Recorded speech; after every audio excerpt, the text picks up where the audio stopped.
first hire was 4 months after launch because MRR grew so quickly, and we were already doing like I think 60K in MRR. Nice. So Yeah. it made sense to hire. In the beginning, like after like 4 or 5 months, I said, yeah, there's no way this is going to continue to grow.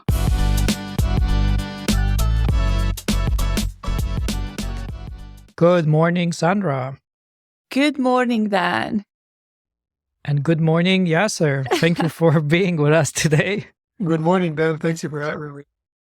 Actually, we are so happy that you're here because it's the first time in a long time that this good morning makes total sense. Because I'm actually in Canada and it's morning for me. Yes, exactly. But for everyone who is listening, we have Yasser with us. He's a founder and the CEO of Chatbase. And he's here to tell us all the secrets. Like we need to know, how did you make this happen? Because the story is so brilliant.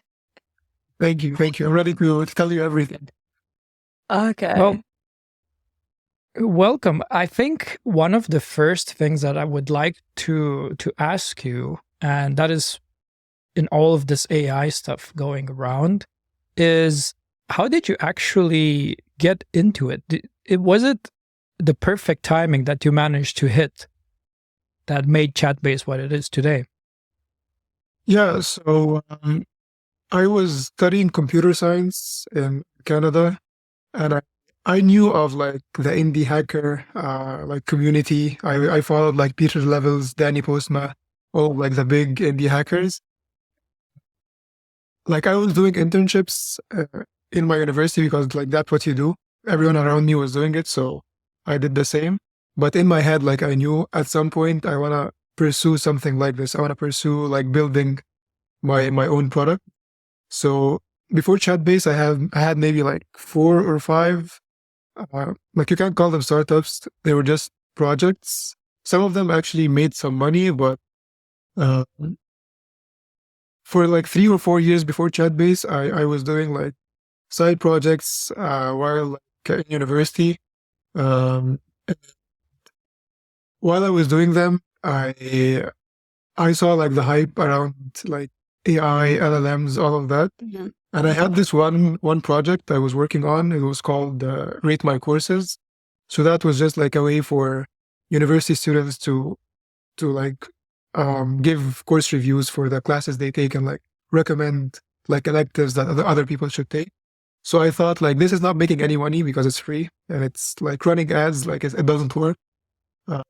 Or like I made like maybe $1 every like 15 days. So it wasn't worth it. So I thought like I need to do something with this and then also with AI because I wanted to get into AI. So I built another project called EssayPal, which would like help students write essays. It's very similar to Jenny AI, but like much worse because I only spent like a month working on it. And they started like way before me. So yeah, I started like working on it, and then I got into like the OpenAI discords, the Reddit, the subreddits talking about LLMs. And then I saw people talking about a new like concept called RAG. Or like I don't think it was called RAG like yet. I don't know if there was a name, but like I didn't call it RAG. It was just like give like a document, chunk it, and then embed it, and then get the data back, and then like you can have a ChatGPT for your data. But most of the things I saw were just like demos or some like guy doing it in the like terminal, but like no actual product. So I forgot everything about EssayPal or Rate My Courses or even university. And then like put all of my focus on this very obvious idea, which is like creating ChatGPT for your data. And yeah. Can you set the stage? Was this, it was in the early days of ChatGPT around that time, or were people already on board with it? Was it this kind of skepticism? What was the overall atmosphere at the time? So I started Chatbase, I think November 2022. This is like when I like first line of code. And then I launched in early February 2023. So when I launched, I think ChatGPT was launched maybe November 2022. But the peak, like everyone was talking about it, was as soon as I launched, like February 2023 was like where everyone was talking about it. Perfect We timing. have a very Yeah. similar story. But Really? but you What are had you- like went in the different direction for sure. I mean, with Clue as well. Yeah. Yeah. Yeah, actually, like I knew about Clue when like I was starting Chatbase because I was like Yeah. researching like people in the space, and I found Clue, and it was very interesting. Yeah. But yeah, like I launched Chatbase to my 16 Twitter followers back then, February 2nd. Huge launch. Yeah, huge launch. Like I this was like my first ever tweet, and like no followers. Like I didn't like use Twitter before. And then I said like, hey, I built ChatGPT, but for your own data. This is how you use it. You upload a PDF document and then you talk to it. And I think Chatbase was like the first SaaS tool that does this, like with a user interface, you can upload a document and then talk to it. So peak LLM hype, good demo, like perfect timing. So it got like a ton of views. I had like more than 1,000 followers off of this one tweet, and then yeah, it's like this was like the boost in the beginning for that started Chatbase. I actually remember your Reddit post as well. And I Yeah, think it went viral. I think few people actually shared to me and was like, hey, look at this. Was that a similar tweet? Like, was that a similar post you made for Twitter as well, or? So the big difference is Reddit. It's very, very hard to work it on Reddit because like you get banned as soon as you put a link to anything outside of Reddit. So what I tried to do, I think the one you mentioned, I launched in r/SaaS. I didn't like make it look like I'm launching Chatbase or like, hey, look at my new product. I tried to make it like a story about like how or like maybe like a learning story, like how I look at the perfect timing, and then I did this and I used this for to do the demo. Yeah. I tried to make it more educational, but this also went viral on Reddit. And I think like that's the only way to go viral on Reddit. You have to like you can't have a pricing page on your website. No. If you put a link, like no pricing page, it has to be free. Like there's no way you can make money off of it. And then like once you don't get banned, you can put back your pricing page. So that's exactly what I did. Wow, that's a pro tip right there. I haven't heard this one before. I know the story, that's a classic, and then maximum you could put a link in your profile, right? That's sort of already pushing it. But the pricing page, that's a step further from it. Exactly. I learned a lot about like how to post on Reddit because my earlier project, Rate My Courses, what I did was like write a script that would post on Reddit for every university that I had on Rate My Courses. So a script, I gave it like maybe like 900 different subreddits, and then it's the same post in all of them. But some of them got banned, but like most of them, they were good. So I had like an idea on how to do like marketing on Reddit. But I think now it's even more harder because every time that you learn something, like people like caught on that this is marketing, we don't like it. So it stops working. Exactly. You cannot sell anything on Reddit because someone will make it over a weekend. So it doesn't work. And open source. Exactly. Yeah. Yeah, this is something that happened to me a lot. Like, because like, especially like the old version of Chatbase, which is like uploading a document and then talking to it. It was such like obvious idea. It's very easy to do, like no barrier to entry. Everyone can do it. So I used to wake up, like open Twitter and then see like 9 or 10 people doing the same thing. And then like 2 of them are doing it open source. And like one of them is doing like an open source project and then a tutorial on how to use it, like to build around it. So, but that's exactly my next question for you pretty much is like, when did you realize that you need to build more functionalities to Chatbase? As you said, you started with uploading PDFs, but when did you realize there needs to be something? So I started with uploading PDFs. It actually worked for some time because there was no one else doing it, maybe for like the first 2 weeks. And then people started doing the same thing. But I knew that I need to do something else because my customers asked for more. So in the beginning, like I didn't know who I'm marketing this for. Like a student can use it to like upload like a textbook and then ask it questions about the subject they're studying. Or like a business owner can upload like documents about their business and then ask like business related questions. So I had like, I needed to focus on like a specific customer.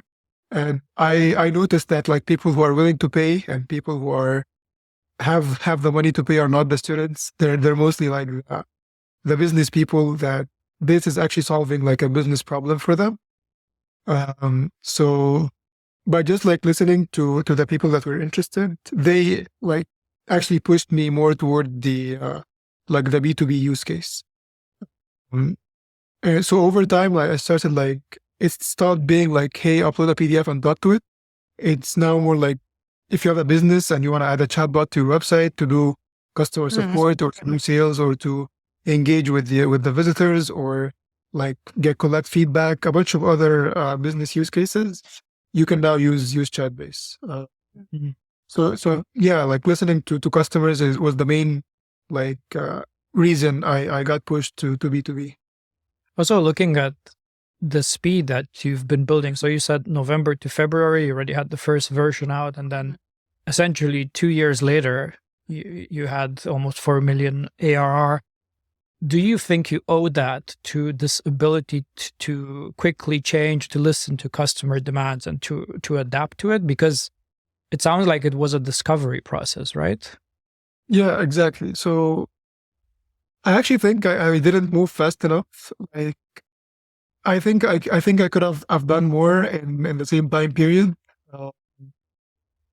But the first few months, I think the most important thing is like to listen to customers. Maybe like not you don't need to like build as much as you listen like what you should build, because if you like go down the wrong path, it's very hard to like correct it, because now you have like the wrong customers, the wrong features, all of that. So maybe in the beginning you should focus more on like deciding what direction you want to take, and then once it's more clear for you, then you should move as fast as you can.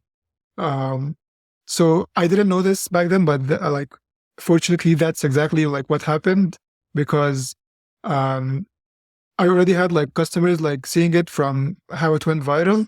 So they would ask me to do stuff and like I would say, okay, I'm gonna do it. And then, as I said, like the people who are willing to pay more and who wanted the features more were actually like the correct customers for Chatbase. So yeah, we started building the features for them, and then it went well. I mean, as a marketing person, I have to ask you, I can't, but you said you had like that first tweet going out to those 12 followers, you know, and then the Reddit thing, 16, yeah, sorry. But what Please get your facts right, Sandra. Exactly. Did you like continue building the product in public and that was your whole marketing around it, or you were focusing on people that were paying and then in communication with them, you started figuring out the best channels for Chatbase? Like, how did you approach your marketing pretty much at that stage? Yeah, so marketing, like the main advantage that I had was that I had like a product with like a wow factor, which like you can get a demo, you can show it to someone and then they would be impressed, which is something that is very unique to AI products. And especially back then, like people didn't know that you can do something like this. So it was very easy to like build something in a few days and then have someone impressed by what you build and they're willing to pay money. And I took advantage, like I fully took advantage of that. I continued like posting the same tweets. Every feature I had, I would post about. As long as there were like interest, people like saw what I'm posting. And I also did something. Maybe this is like the second cool tip that people can do. Is I also used to tag other like startups in the space. So I was using LangChain, I was using Pinecone. So everything I was using, I would like tag it in my tweets. So I would say like, all of this is built by Pinecone, LangChain, Vercel, inspired by this and this. And especially in the beginning, like those startups, they wanted to show that you can use them in production use cases. And if I post something like this and I show a real use case, it's a win-win if they like retweet and like it and like talk about it more. And that's exactly what happened. So I would like post, LangChain would retweet, and then I would do like a webinar with the founder, talk about the product more.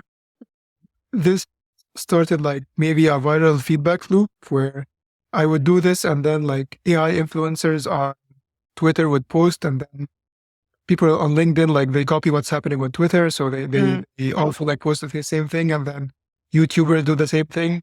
So it was like this like positive viral feedback loop. And it's amazing when it happens, because the things that are not like conventional, the things that are conventional, like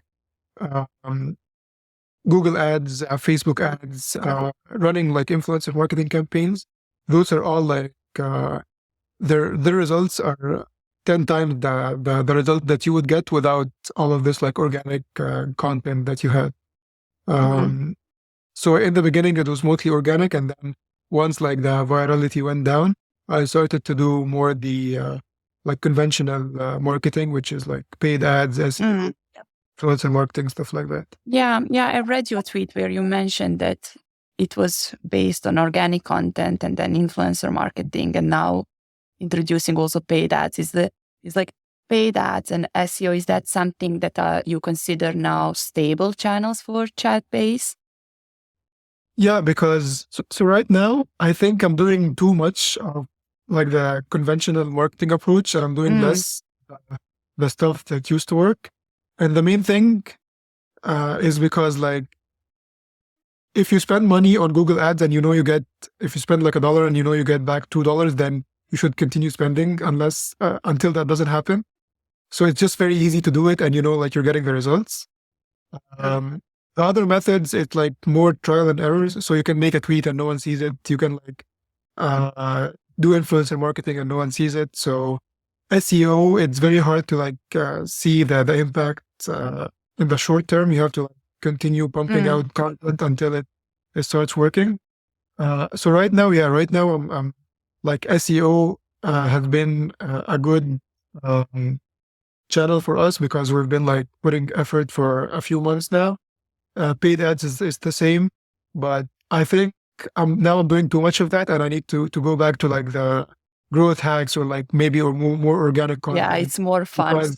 But you don't get viral like doing paid ads. You have to like be like I don't know if this is cliche or not, but like a thought leader in the space. People like want to listen to you. People want to trust your opinion. So I think more organic content is what I'm trying to focus on for the next few months.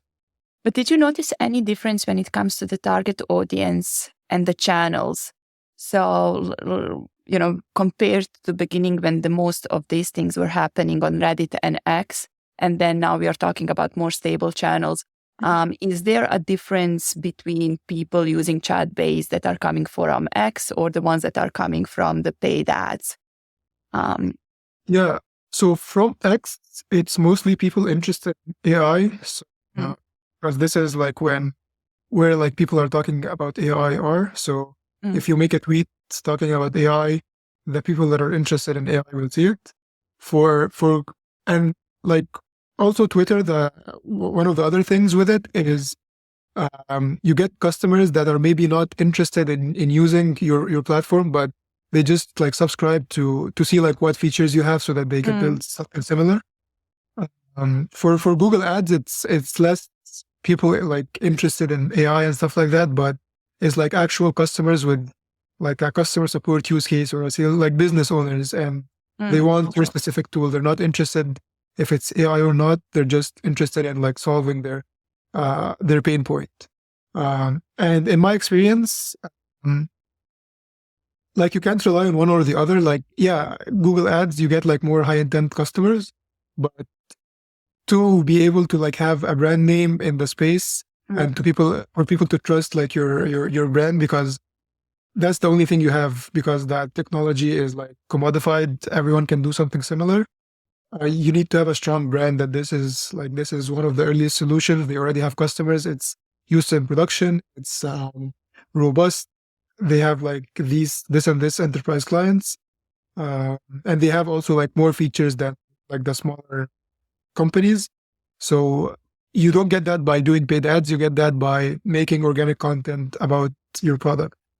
That's super interesting that you've mentioned this with competitors, or I think we can call them copycats, because that I've seen a lot of people saying, well, if posted about MRR and growth, and all of a sudden, there's 20 competitors that popped up, and that might be a side effect of having X as a primary marketing channel for those that have it.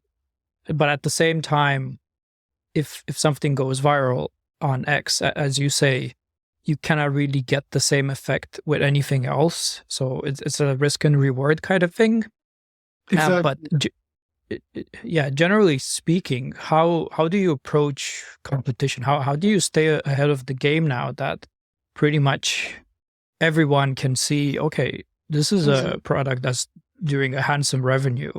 I can make this in a weekend. Everybody thinks that, right? Is it the brand that keeps you ahead, or is it the ability to ship at this point? So I think, I think Chatbase is one of like the SaaS tools that has been like not copied, because I'm not gonna like take like credit for the idea, because I think it's very obvious. But like every day I wake up and see like 10 tools like doing something very similar. And then some of them are open source. Some of them are like, I know someone that is selling a white label solution that is similar to like what Chatbase was in the beginning, and then just selling it on for like $50, just selling the code. And oh, so you mean like the boilerplate for it? The boilerplate for, yeah, exactly. Wow. Okay. So that's so pretty crazy. You can get like more like you can get more people copying you than this. That's flattering in a way. It's a nice compliment. Like the funny thing is they market it as like this is a Chatbase copycat. Like in the marketing when they post about it, this is a Chatbase copycat. Unbelievable. Send me this and I'm gonna send you the source code. But yeah, like I think for Chatbase there's like three main like class of competitors. One is like the indie hackers. People like who like would buy this template and like start building something similar. So for those, so right now it's not something I worry about that much, because right now there's like, I would say thousands of websites doing like something similar, but all of them, they do like only the most basic part, which is like what I launched when Chatbase was just an MVP. So now that it's very saturated, and it's very hard to like get market share, because even like the bigger companies are doing something similar. So for those ones, I don't worry about it that much, because it lacks features, it lacks branding, and it's very hard to get that once like there is enough competition in the market. It's very hard to like make up for all of that lost time in the market. So for those ones, I used to like get anxiety once I see like a copycat, but now now I'm used to it. And then the other two classes, one is like bigger companies that are now like like they stopped everything they're doing, and now like they're AI first, where we're just like building AI first solutions for businesses. And for them, they already have like their customers, they already have the market share. But I think one advantage that like I would have is the ability to like move faster, because even if they say they move fast, it's very hard to like, just change the product if you already have customers, because your customers are used to like your product in a certain way. They're used to a specific type of feature. So you can't just wake up one day and say, actually, no, we're going to stop doing this. We're building this like AI first solution. that might be better than what you have now, but it's very hard to do that transition if you already have customers. And then the third one is like bigger startups, like YC-backed startups that are doing something similar.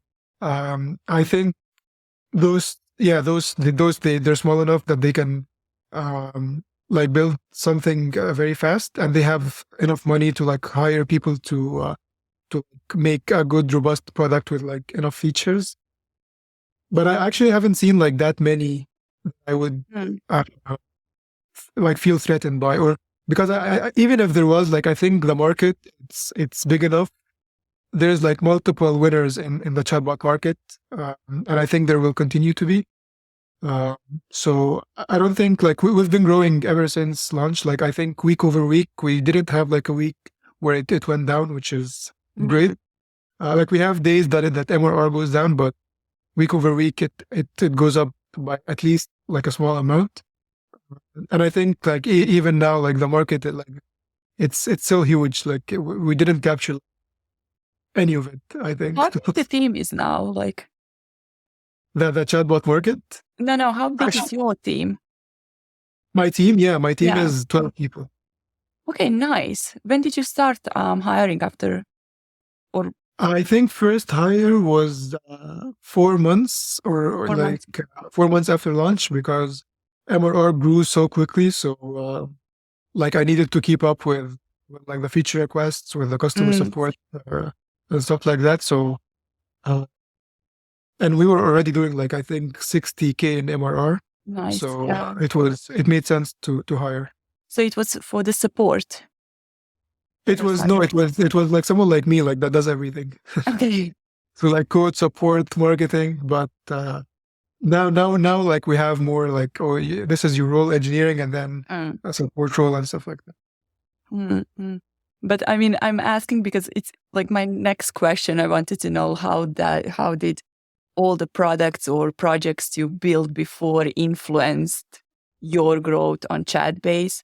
But it's also interesting because you went through such a nice process to hear what did you learn as well. I mean, into this process, that's why the hiring itself, I think that's one of the hardest thing, I guess. Yeah. So in terms of, sorry, can you repeat the question? I wanted to know, like, you've said you built different projects before. So how did that influence Chatbase? Yeah. So I think, like, because I built so many projects and like some of them were actually used in production, I was able to move that fast with Chatbase. And like, if I didn't, I wouldn't be here, or like Chatbase wouldn't be here. So like, first few projects, they didn't go anywhere. First one to actually like be used somewhat in production was Rate My Courses, and that like taught me a bit about like some technical stuff, like login, sign up, sending like emails, marketing emails, like marketing on Reddit, how to actually just like build a website, what database to use, what tech stack to use, all of that. Because funny enough, like, you don't learn that in computer science. You like, most of the people I know are like, they're very good and they're very talented, but if you ask them to build like a SaaS tool, they don't know how to do it, because this is not what you learn. You learn more of the fundamentals of computer science, but the practical stuff, it's like, you don't learn how to do that. So you have to do it to learn it. And that's what I did with the other projects. So building like all of these projects, it gave me the confidence that, hey, I see an opportunity and I can actually, like, I feel confident that I can build this in a few months. And when I was building it, I knew like, this is such an obvious idea that if I wait, someone else is going to do it.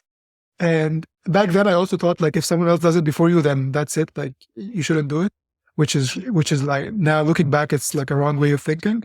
But it like pushed me to start working as soon as I got the idea, having like the confidence that I built something similar before, and having like the correct time to start building. Would you think some of the makers that were already, being successful, would you think that they've influenced you and gave you some courage? For example, I know you've been following Peter Levels in the beginning. Do you think you got to where you got because you saw this is possible, or it also kind of sounds like you always had this in you to some extent? Maybe this was just a little bit of a push to get there. No, I think we should give them more credit than this. I think, of course they influenced me.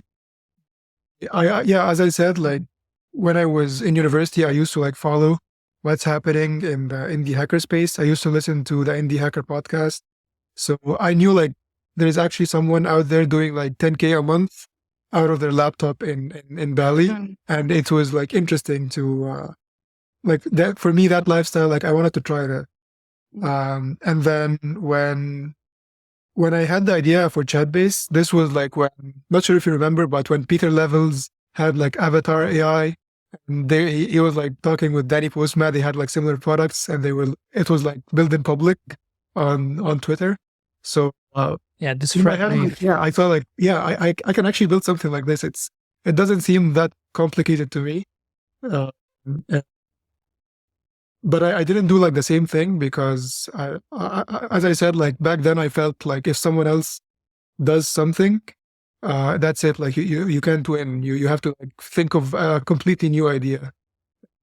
And I got lucky because I actually found that completely new idea and I started building on it. And I think without like seeing that other people are doing something similar, I wouldn't have started.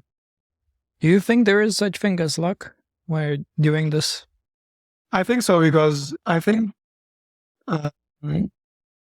like I can't control like if my tweet gets enough engagement or not, right? But I think also like I think I saw many people that were doing the same thing like at the same time, like chat with your PDF or like add a chatbot to your website and stuff like that.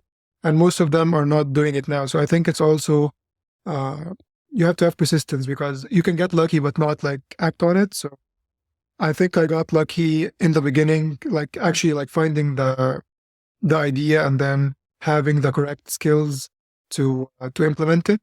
But then I'm still like working on it 2 years after, right? Which shows like you also have to have like a good work ethic to make something work. Yeah, well, there was this talk with, I think, Tony Din in the past where he posted about his products, and I think it was on Hacker News. Of course, it's on Hacker News. And people were like, well, this guy just got lucky. Yeah. And I really think it's more complex than that, because you've pretty much worked your butt off afterwards, and you've zeroed in on that idea, and you've continuously improved it, and then you had the courage to hire after 4 months. I mean, that's already pretty incredible, and continued to grow week after week because you didn't stop improving this. I didn't stop adapting to what's going on. So maybe, the luck is also something you make, perhaps, and you can get lucky once without putting that much work, but all the other luck, right? You need to work for it. Yeah, I think like you just need to do stuff in order to get lucky. You can't just like sit and like expect that you're gonna get lucky, because like I did like other things and I didn't get lucky with them. So I think if you do enough stuff, if you like say I'm gonna dedicate like the next 5 years of my life to build a SaaS tool, because I want, my end goal is to like have this specific lifestyle. I think if you actually do dedicate 5 years of actually putting in work, I think it's very hard to not achieve what you want to achieve, because if you keep like doing stuff, like one of them is like it's just math. Like one of them is you're gonna get lucky in one of them, and you just like have to take that opportunity and then continue working on it. And that's what I did. I had like other projects, didn't get lucky. This one I did, and then continued working on it. I fully agree with you. I mean, I know because we started in the same time pretty much with this implementing AI into our products or building AI products, but there's so much more than luck. And I fully agree. The more you build, the more you realize certain things. And as much as we think marketing is important, but also product itself and listening to the customers and then building the product from there. And I think you did a really, really good job with that. Because if you take a look like what Chatbase was, chat with your PDF, you could have just stayed there because it was such a hype thing, but you move forward in certain direction. But I have a question. You said something interesting, building this for the next 5 years because of the lifestyle I want and etc. But I also want to ask, how do you build the right balance between all of these responsibilities that you have and you're super young, and then, leading a company as well, and then finding the free time? How do you do that? Yeah, so I think if you want to do something special, like you want to do something that like most people don't do, I think you need to sacrifice something. You can't have everything. You can't have like 6 goals in your 2024 resolution. I'm gonna learn Spanish. I'm gonna play the drums. I'm gonna build $1 million business. I'm gonna go to the gym 6 times a week. I think I don't think anyone has enough willpower to do all of that and continue doing it for a full year. So for me, what worked is just picking 1, maybe 2 things. And as I know I want to do the other stuff, but it's a hard decision to make that no, I'm going to only focus on those 1 or 2 things. And then once you make that, take that hard decision of I'm just going to focus on this, building this business, going to the gym, having social life, that's it. Then it becomes easy. I don't think I have balance in my life. I think I work more than any other person I know, around me. And I think you have to do that because it's if you want to have special results, you have to put in work that no one else is doing, right? So yeah, but I think now your life is boring, right? Now you're working 10 hours every day, not seeing your MRR go up, but what's the point of having that MRR?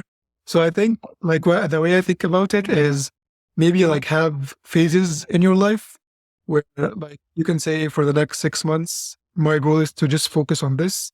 And I'm not gonna abandon my friends. I'm gonna still have a social life because it's important for my mental health. I still wanna go to the gym and stuff like that. But my main number 1 goal is to do this specific thing.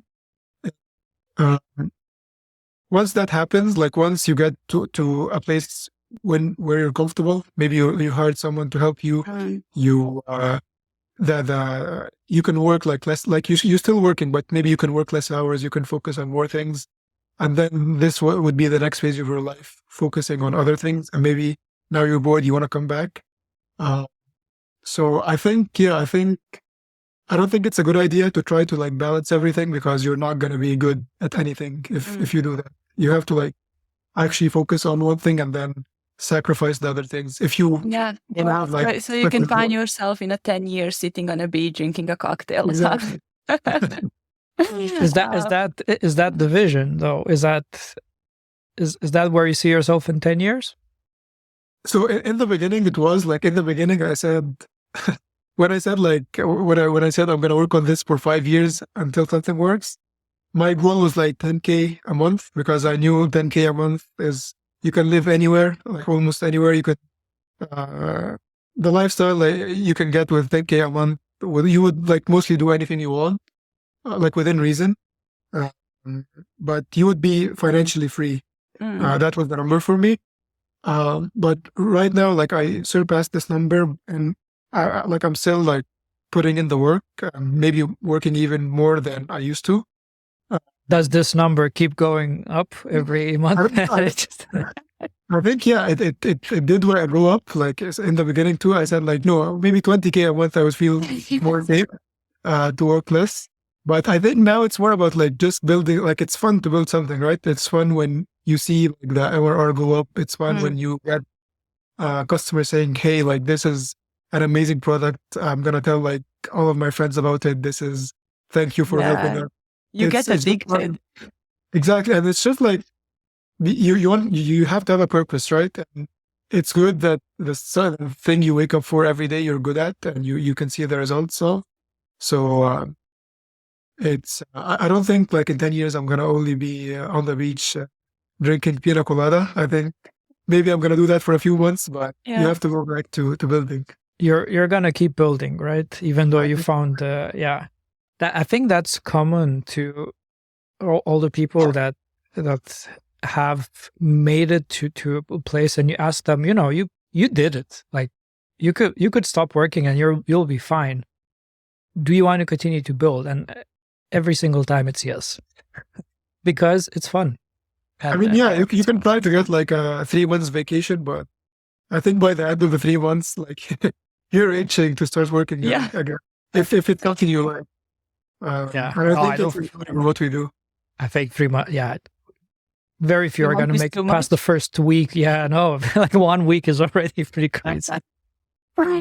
Yeah. Do you ever think you will sell Chatbase, or is it your baby? It's your thing. You're always going to have part of it somehow.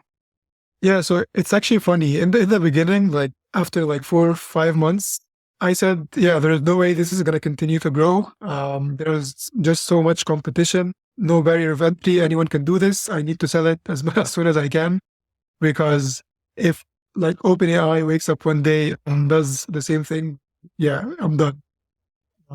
So I had like a few conversations about selling Chatbase, but like none of them went anywhere, which is good, because I think I would regret selling it if I did. And I actually like listened to a few podcasts of people selling like their business and how they felt afterwards. And I think, I don't know like what exactly the percentage is, but like a big amount of them, they actually regret once they sell the business, because if you're already like making enough money to live the lifestyle you want, like you don't need big influx of cash when you sell. If you already have that lifestyle, and you have something that is working, and you're hiring, you're growing, it's fun to do. After you sell, you don't have that. You just have like a bank account with a big number, which is great. But I think you take the 3 months vacation, and then you now want to do something else. You want to build something, and I don't think if you had a successful company, it means that your next one will be successful. So I think it will crush you if you try something else and it doesn't work. And if you try like something else again and it doesn't work, I think it's even if it does work, but if it doesn't work as well as the first one, like if you build something that makes $5,000 a month, which would be great, you would like it's like you could live like a very good lifestyle with it. But like if your first thing was doing like 4 million in ARR, you wouldn't feel like there's a gap. You wouldn't feel what you're doing is work, especially if you have like money in the bank that is way more than what you're making. It feels like less accomplishment when you do that. So I think we should like think very carefully before selling if you have something like this. But you know what's fun in that? You can always build a product and push it to ProductCon.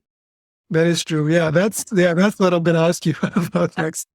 Let's do it. Let's do a product hunt therapy. What's the plan? Talk to Dr. Sandra. Yeah, doctor, I have no problem with my product hunt launch. I launched Chatbase a year ago, but as I told you, it was just, hey, attach a PDF and then talk to me. Now it's much, much more than that. It's like a ton more features. It's mostly B2B now for sales, customer support. We have like a ton of integrations. It's like a completely different product. So now I need to do a product hunt launch to say like, hey, we're not the same Chatbase, we're a new Chatbase. And I was wondering, if you have tips on how to do it. Let the Morning Maker show lead the launch. That's my tip. Let's make a chaos online. That would be fun. I mean, I would love it. I don't used to. Sorry, continue. I just wanted to ask, how many weeks do we have? Like, I don't know. Like, I don't have a timeline yet. You tell me. 5 weeks. We need 5 weeks to make a mess. Yeah, let's do it. 5 weeks. Okay. product hunt, like, it's the best thing ever. It could be the best thing ever or the worst thing that happened to someone when launching there. We've seen great product hunt launches, and then we've seen even Dan and me experiencing some very lows with them. But the best part of product hunt launch is preparation. So these 5 weeks you do before launching, and then you have that day when there is a madness. So if you do plan to launch, I would definitely suggest to have certain amount of time to prepare. Not only like visuals and content or whatever, but just like this whole story around the product, and then building your own army for the product hunt launch. It's so exciting. I get too emotional when I talk about it. Yeah, I saw you doing this. Like, I know exactly, like when you launched Glue, I knew exactly when it's gonna launch because you kept talking about it for a long time, and I was like just interested, like, how is this launch gonna happen? Like, how many upvotes would get? It was so good. Exactly what you said. Like, you made a story around the launch. Yeah. I want to do something similar. I want to have like some hype around, like, hey, everyone, I'm launching this on this day. I need your help, and make a story around that. So we can work on that together. Oh yeah, for sure. I want to dig deeper in how many people and newsletters, and I want to know everything. So it's good. All right. Do you still have some time, because I have a couple more questions, but you do? Yeah. So I wanted to ask you, for people just starting out, maybe it's a while now since you started, but I think it's a really nice thing to aspire to, finishing university, going through the internships, and then immediately applying those skills and building something of your own. You basically skipped the whole job thing. You just went for it, and it's a great example of what you could do.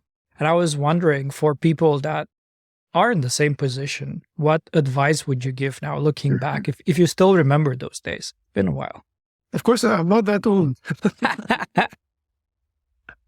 I think some people maybe fall into that trap that I actually can't do this. I'm too young. I need to get experience in like a big company to learn like how to build a product and stuff like that. I actually don't think that, like, it's not true even to like a small extent. I think like I did the internships at bigger companies. I know how they operate, and like you don't learn anything like that will help you in like building a business on your own. Like, you just learn how to be good at being an employee at a big tech company because that's what you're doing. But if you're actually serious about like building a business and this is your end goal, I think the only way to do it is to just do it. Like, you learn by doing. You just wake up, you say, oh, I'm gonna build this. What's the first thing? I need to buy a domain. You learn how to buy a domain. You learn how to build a website. You learn how to attach the domain on the website. All of these things you do not learn if you're working at a bigger company. So I think the main thing is that specificity is very important. So if you want to learn something, the best way to learn it is to do that thing. And I think that that's the case across like a lot of domains.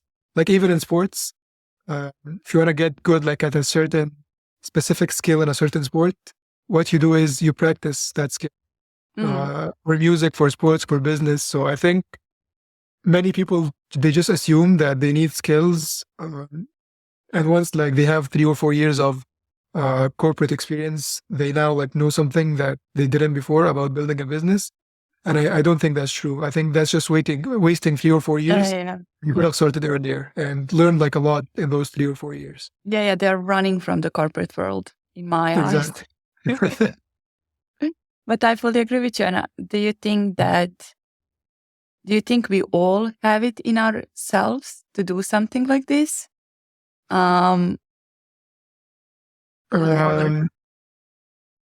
Because I've never, like, if I look at myself, I think I always had that thing of like, I want to do something, you don't know what it is, you're trying to figure it out. But, is it something you can learn pretty much, practice? I think like the only thing you need, if you can like sit on your desk for 8 hours and actually do work, not like sit pretending to work, but actually sit and do work. And as it's not comfortable. Like if you're learning something new, like it's not very comfortable. Like there's so many things you need to learn, like, and like you have urge, like you want to go, you want to like see your friends. It's not something easy, but if you're the person that can do that, I think then yeah, you're able to do it. You just need to do it for a long time. Yeah, the question is like, does everyone has like this ability or this like enough drive or enough work ethic to do it? That would be the question. But I think everyone knows themselves and they know if they're able to do it or not. Yeah, I always thought you have to be a little bit crazy to do this. You think that's true?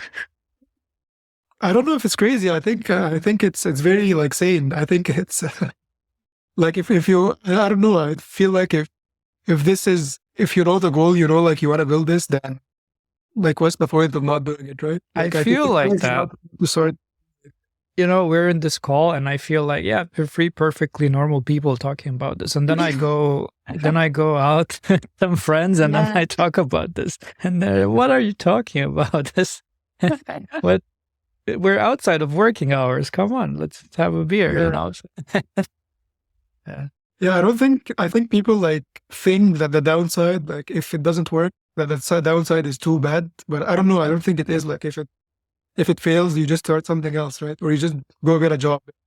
You need exactly. What's the worst? Yeah. This is like the thing that you needed to do in the beginning. So just like try something, and then if it doesn't work, like nothing bad is gonna happen. Exactly. Yeah. We had Marie from Llama Life, and she had a first attempt at doing startups around dogs because she liked dogs, and that didn't work out. Then she got a job for a couple of years, and then she went back and created Llama Life, and now that's her main thing, and it's very successful. So I think, but maybe this is it. Maybe this ability to overcome the fear of what will happen, or just not thinking about what will happen and going for it, that's probably the hardest thing that people cannot get past, and then they end up choosing the comfortable option instead.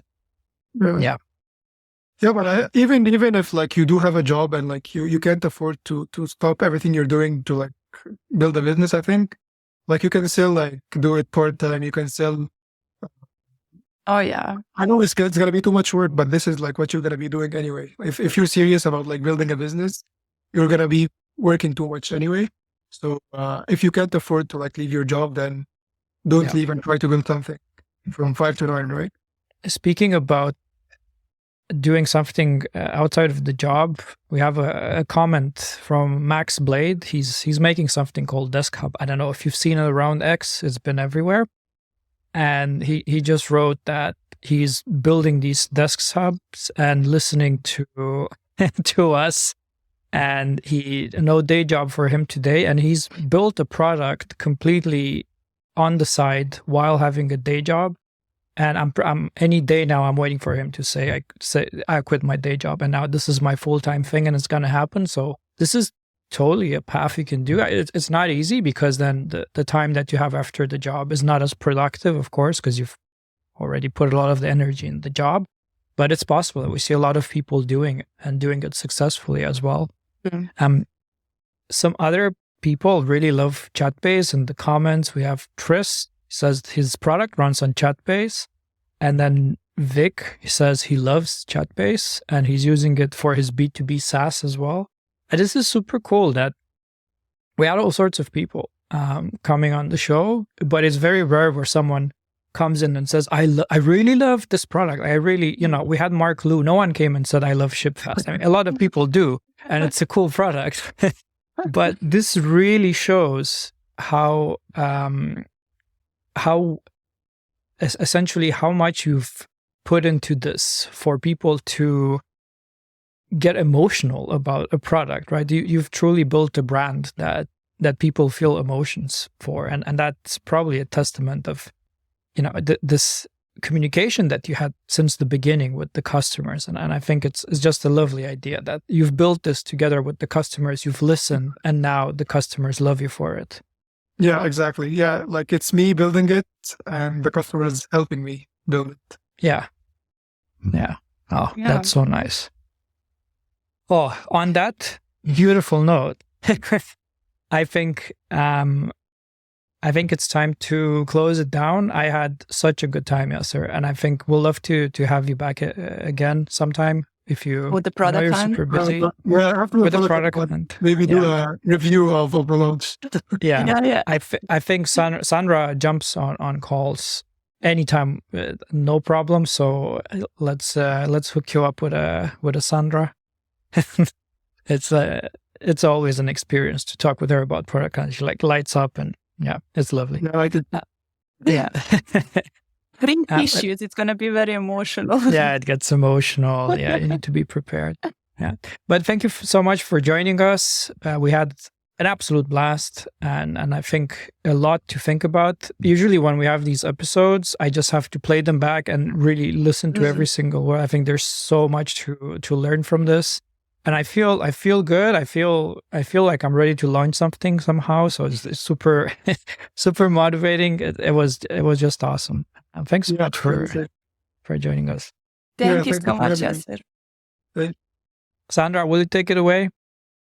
Lovely people, thank you so much for listening to a new episode. I don't know how to do that, Dan. Website, Sandra, website. Website, morningmakershow.com. You'll find all the episodes there, newsletters, blogs, and we have a lovely community on Discord if you need friends and family. And Thursday calls. Thursday calls are very good. And Perfect. have a lovely Sunday. I was like, wait a minute. Have a lovely Monday. It was perfect until you got the day wrong. Sunday, you never know, Ben. All right. See you Saturday. Bye, everyone. Bye-bye.